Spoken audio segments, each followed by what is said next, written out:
Welcome to Speaking Holistically, the podcast that explores the power of alternative medicine, natural healing, and homeopathic solutions to help you achieve true wellness. Each week, Dr. Jen and Amy G dive into the world of holistic health, discussing researched, time-tested remedies with expert insights from Dr. Jen, as well as real-life stories from patients to empower you to take charge of your health. So if you're ready to embrace a more natural path to wellness, let's start speaking holistically, because true healing begins from within.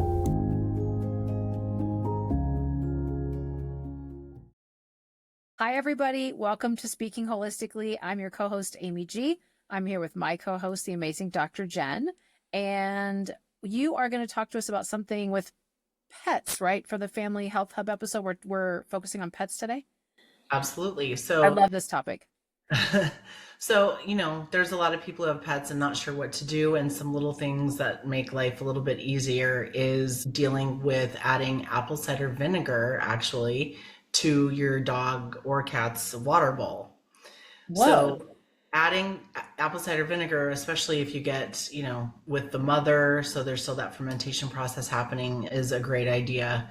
And one thing that people always ask me is, well, how much apple cider vinegar to add? And I said, well, that's kind of dependent upon your pet, what's going on with them, stuff like that. But starting slow and working up is a good idea, or starting slow and staying there is a good idea. So we had a 100-pound Rottweiler, and she would, her bowl was like a half a gallon for sure. And we would add, a glug. I would add a pretty big glug. It was probably at least an ounce to it every single day. And we'd wash the bowl out every day, give her new water and new apple cider vinegar every single day. That completely changed her coat, changed her dental health, changed her digestion. I mean, it made all the difference in the world with some of the health stuff that she'd been going through. And we had already been feeding her basically a raw diet, so that it wasn't like we had her on grains and everything else. I mean, dogs are carnivores, cats are carnivores, right? So, we never did the grains with her, but it was interesting that we were coming up against some of these things. And this was probably 10 years ago, I started adding apple cider vinegar to her water. She's since passed, but yeah, so. Yeah, she was a sweet girl. So I have questions, because so we have 2 cats, and I would love to do this. I'm concerned they won't drink it. So cats are nightmares as far as compliance. It's like, rub me, love me. Oh, I don't want you touching me. It's like they're exactly who they are, but they tend to be a little bit more of a pain when it comes to the apple cider vinegar, for sure. So that's something to take a look at. Dogs don't seem to have an issue with it at all. I've so far never come across a dog. I'm sure there will be. I'm sure somebody in the audience will be like, that's my dog. Maybe it's a cat. No. So, but the apple cider vinegar can make a huge, huge difference on the overall health of the dog. There's not really much research surrounding it, but the consensus is that it's overall safe. Most people will talk about it and say, yeah, their animals did so much better. There are some people that actually use apple cider vinegar diluted and spray it on the coat of their animals to, kind of keep fleas and ticks and stuff away from them. But also, when you give apple cider vinegar to your animal, or even to yourself, it changes your pH. It changes their pH, their overall acidity of their entire gut. So it changes how their skin feels, looks. It can repel certain, insects and stuff like that. So same thing happens with the animals. That's really interesting. Yeah, I know Pete, he takes it every excuse me, he takes it every day. He drinks a little bit of it and puts it in water, and I know it has a ton of benefits. I just never thought about it for pets before. I don't know. Never thought about that. Well, and your stomach, the pH of your stomach is, if you're looking at the overall pH scale, the pH goes from 1 to 14, 1 being very acidic, 14 being very basic or alkaline, and 7 being neutral. So 1 is like battery acid, and that's also the pH of your stomach. And people don't realize that because they see these commercials saying, stop the acid. And I'm like, it's not usually the problem. It's not too acidic. It's that you've got some imbalance there, and you got to figure out what's going on with it. Same thing with these animals. You have chronic joint issues or chronic anything, ear infections. That's a big one for the dogs, especially. Mm. is those ear infections, the yeast and stuff like that, because of their diet generally. So acidifying the digestive tract actually acts as a shift basically so that their gut balances out. Their blood becomes actually a little bit more alkaline, which is what you want to prevent cancer and stuff like that. That's a big one, obviously, for pet owners. I mean, for anybody who wants, we all want to extend the life of our pets, if only. I mean, I say the number one question I'll ask God when I get there is, why don't animals live as long as we live? Because that's what I want to know. It's devastating. I know. And I can't, my daughter was like, let's get another dog. And I was like, I can't, so it's not something I can do because I lose them too quickly. I get too attached and they never do anything mean to you or say anything bad. There's never bad memories. So you're like, this is horrible. It's like, it's heart wrenching, right? So, but, having your pet live as long as possible, as comfortable as possible, is going to be really helpful. But it really does help with the odor of some pets just stink and the owners can't figure out why. And they take them to groomers and, they wash them and spray perfume on them and stuff like that. But if you can get their pH balanced out in their gut, it's going to make a huge, huge difference for their overall health and inflammatory response in the body. That's amazing. Yeah, I'm thinking I can start with a teeny tiny bit in the water bowl and see what kind of response I get. And maybe I can slowly build up because I would love to make that a part of their just everyday routine is drinking water with ACV in it. So, well, I mean, especially with cats, I mean, they can detect anything from a million miles away, right? And dogs too.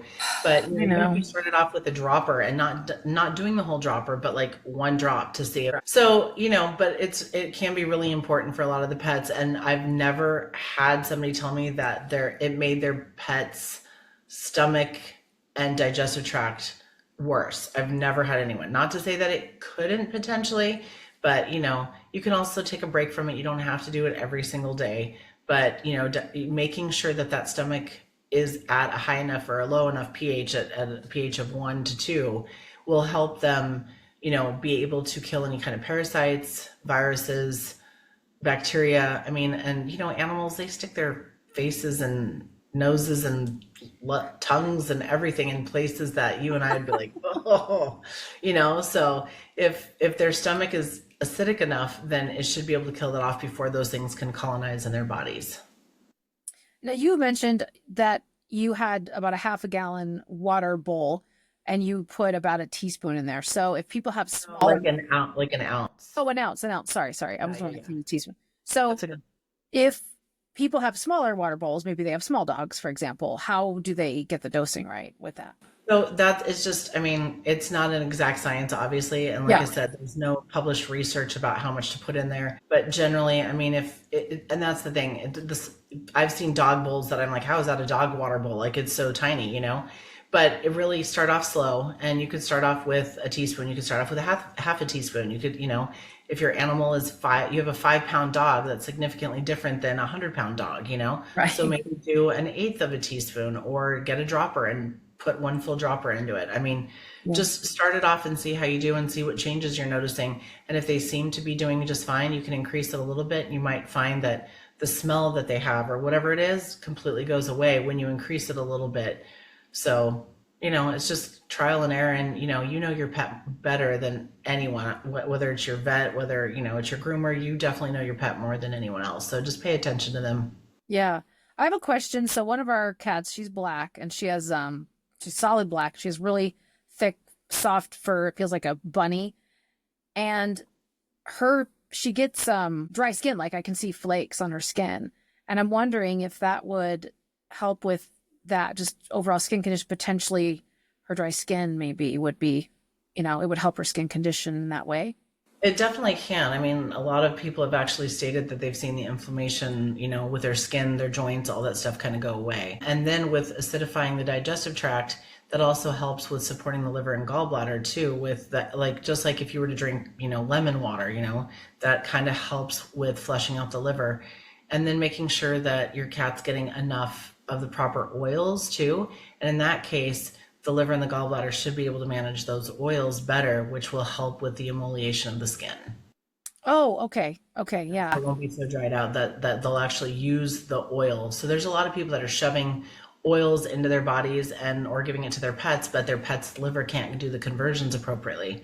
So the apple cider vinegar may help them actually utilize their other nutrients, supplements, whatever, food even a little bit better. Okay. Yeah. And I'm thinking, you mentioned dental health. One of our cats, our white one, she gets like a lot of tartar buildup along the gum line. So yeah, I'm particularly interested in trying to get that into her. I'm wondering what it'll do for her gums. Yeah, and there's also Fast Food Liquid from Standard Process. What was that name again?